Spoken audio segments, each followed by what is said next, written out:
नमस्कार मित्रांनो, वास्तवावर बोलू काहीतरी या शृंखलेमध्ये पुन्हा एकदा आपलं स्वागत. मी आपला मित्र राजेश वासंती साबाजी गिळसकर.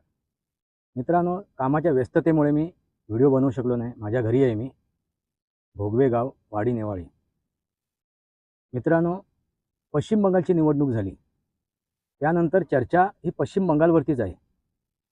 ममता बॅनर्जीचा कसा काय पराजय झाला, भारतीय जनता पार्टीचा कसा काय विजय झाला, सनातन याची स्थापना कशी काय केली जाते आहे, युगपरिवर्तन कसं होते, परत तामिळनाडूच्या जनतेने भारतीय जनता पार्टीला का नाकारलं, सनातनला का नाकारलं, अशी चर्चा चालू आहे. मित्रांनो, ह्यावरती मी व्हिडिओ बनवलेले आहेत. ॲक्च्युली पश्चिम बंगालमध्ये जो विजय आहे तो विजय लोकतंत्राचा आहे, लोकशाहीचा आहे, आणि तो मतदार राजाने मिळवलेला विजय आहे, अधर्मावरती मिळवलेला विजय आहे. मित्रांनो, तिथे जो असंतोष होता, महिलांवरती होणारे अत्याचार, तिकडच्या सामान्य नागरिकांवरती होणारे अत्याचार, त्यांना तोंड फोडणारा हा विजय आहे. अराजकीय वातावरण तिथे निर्माण झालं होतं, अराजकता पसरली होती. त्या अराजकतेला संपुष्टात आणण्यासाठी, नेस्तानाबूत करण्यासाठी हा मिळवलेला विजय आहे. लोकांनी लोकांसाठी मिळवलेला हा विजय. मित्रांनो, महत्त्वाची गोष्ट मी तुम्हाला काय सांगू इच्छितो आहे की आता ज्या निवडणुका होऊ घातल्या आहेत पुढे जाऊन, पंजाब, त्याच्यानंतर उत्तर प्रदेश, ह्या निवडणुकीवरती सुद्धा तुम्हाला पश्चिम बंगालच्या निवडणुकीचा प्रभाव दिसेल. तो सनातनचा प्रभाव दिसेल. कारण पंजाब हे राज्यसुद्धा सीमावर्ती आहे. तिथे पाकिस्तान त्या पंजाबला जोडलं जाते, पश्चिम पाकिस्तान, आणि बांगलादेश म्हणजे पूर्व पाकिस्तान, जे बंगालला जोडलं जात होतं, सीमावर्ती ते देश. मित्रांनो, तिथून जे काय घुसखोरी होत आहेत, ज्या काय कारवाई होत आहेत, त्या रोखणं आवश्यक आहे. त्या रोखण्यासाठी पश्चिम बंगालमध्ये हा विजय महत्त्वाचा होता, आवश्यक होता. जे काही रोहिंग्यांची बांगलादेशाची जे घुसखोर घुसले होते त्यांना हद्दपार करण्यासाठी. आणि तसाच आता पंजाबमध्ये सुद्धा विजय मिळवणं आवश्यक आहे, सनातनचा विजय होणं आवश्यक आहे, भारतीय जनता पार्टीचा विजय होणं आवश्यक आहे. कारण तो पश्चिम पाकिस्तानाला जोडलेला भाग आहे. पूर्व पाकिस्तान म्हणजे बांगलादेश, आणि पश्चिम पाकिस्तान म्हणजे आताचे मूळचं पाकिस्तान. मित्रांनो, तिथे ज्या प्रकारे त्या पंजाबमधील युवकांना नशेच्या आहारी नेऊन पोचवलं आहे, नशेडी करून ठेवलं आहे, त्याचा मागचा उद्देश तेवढाच आहे. कारण त्याच्या मागून तुम्हाला देशविघातक कार्य करता येते, देशाच्या विरोधात कार्य करता येते, देशामध्ये अराजकता माजवता येते. जर एखादा युवक युवती नशेडी झाली तर मग त्या नशेसाठी तो कुठल्याही थराला जाऊन पोचतो. खालिस्तानी तसेच पैदा झाले, तसेच निर्माण झाले. मित्रांनो, त्यासाठी तिथे राष्ट्रवादी पक्षाचा उदय होणं आवश्यक आहे, विजय होणं आवश्यक आहे. मित्रांनो, मी अजून न्यूज पाहिले नाही आहेत, काय नेमकं चालू आहे, कारण मला वेळ मिळाला नाही आहे. त्यामुळे हा थोडक्यात एक व्हिडिओ बनवतो आहे, तुम्हाला समर्पित करतो आहे. तुमच्या लक्षात आलंच असेल मला काय म्हणायचं आहे, काय सांगण्याचा उद्देश मी करतो आहे, उद्दिष्ट काय आहेत. मी सुद्धा एका सिक्रेट मोहिमेवरती आहे, मिशनवरती आहे. प्रत्येकाचं कर्तव्य आहे, प्रत्येक नागरिकाचं कर्तव्य आहे, त्यांनी या देशासाठी, या राष्ट्रासाठी आपलं योगदान देण्याचं.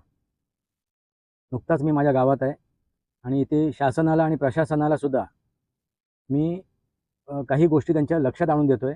कारण बंधाऱ्याचं काम चालू आहे, त्या बंधाऱ्याचं काम अर्धवट झालेलं आहे. ज्या प्रकारे व्हायला पाहिजे त्या प्रकारे झालेलं नाही आहे. मी इथे कलेक्टर मॅडम आहेत, त्यांच्याशी मी चर्चा केली, त्यांनाही भेटलो आहे. पोलीस आयुक्त आहेत, त्यांच्याशी चर्चा केलेली आहे, त्यांनाही भेटलेलो आहे. तर बघूया पुढे जाऊन शासन आणि प्रशासन नक्की काय करतायत, काय उपाययोजना करतायत ह्या आमच्या गावासाठी किंवा इतर गावासाठी. मी गेले 1997 पासून कोकणावरती काम करतो आहे, म्हणजे पालघर जिल्ह्यापासून अगदी सिंधुदुर्ग जिल्ह्यापर्यंत कोकणच आला. पालघर, त्याच्यानंतर ठाणा जिल्हा, त्याच्यानंतर कुलाबा जिल्हा म्हणजे मुंबई आलं, रायगड जिल्हा, रत्नागिरी जिल्हा आणि सिंधुदुर्ग जिल्हा. बघू काय निष्पन्न होते. मी माझ्या पातळीवरती मी काम करतो आहे या समाजासाठी. काय निष्पन्न होते, काय होते, कौटुंबिक काही प्रश्न आहेत ते मार्गी लावायचे आहेत. शासन आणि प्रशासन मला कसं काय साथ देणार आहे तेही बघायचं आहे. समाज कशा प्रकारे साथ देतो आहे तेही बघायचं आहे. समाजाचा उद्धार कोणत्या प्रकारे माझ्या हातून होऊ शकतो याचेही प्रयत्न चालू आहेत. मित्रांनो, हा जो विषय मी तुमच्यासमोर आता मांडला माझा वैयक्तिक, तोही लक्षणीय आहे. मी भटका गेवा ह्या माझ्या यूट्यूब चॅनलवरती परिस्थिती टाकलेली आहे पर्यटकांसाठी आणि शासन आणि प्रशासनासाठी. जाऊन तो व्हिडिओ बघा. त्याची लिंकसुद्धा मी डिस्क्रिप्शन बॉक्समध्ये टाकेन. मित्रांनो, पश्चिम बंगालमध्ये आता जे काय राजकारण आता होणार आहे ते राजकारण म्हणजे पहिली साफसफाई करावी लागणार आहे. इतक्या वर्षाचं म्हणजे 30-35 वर्षाचं काँग्रेसचं राजकारण, काँग्रेसचं सरकार, त्यानंतर CPMचं सरकार, त्याच्यानंतर तृणमूल काँग्रेसचं सरकार, म्हणजे 80-79 वर्षाचं ते राजकारण आणि त्यामुळे झालेले ते गजकरण, तो रोग, तो दूर करायचा आहे. त्यासाठी तुम्ही म्हणाल की उद्या परवाच त्याच्यावरती इलाज झाले पाहिजे आणि तो रोग बरा झाला पाहिजे, ते अशक्य आहे.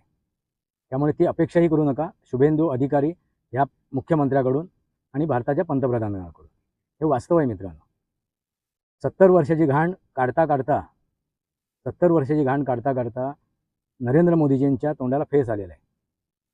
2014मध्ये आपण स्वतंत्र झालो. वास्तविकरित्या हे समजून घेणं आवश्यक आहे. कारण मी जमिनीवरती काम करतो आहे, ते मला दिसते, प्रकर्षाने ते जाणवते. तर प्रत्येक नागरिकाचं कर्तव्य आहे. मी भारतीय जनता पार्टीचा समर्थक किंवा नरेंद्र मोदीजींचा समर्थक, चाहता वगैरे नाही आहे. जो या राष्ट्रासाठी, या देशासाठी कार्य करेल तो आपला आहे.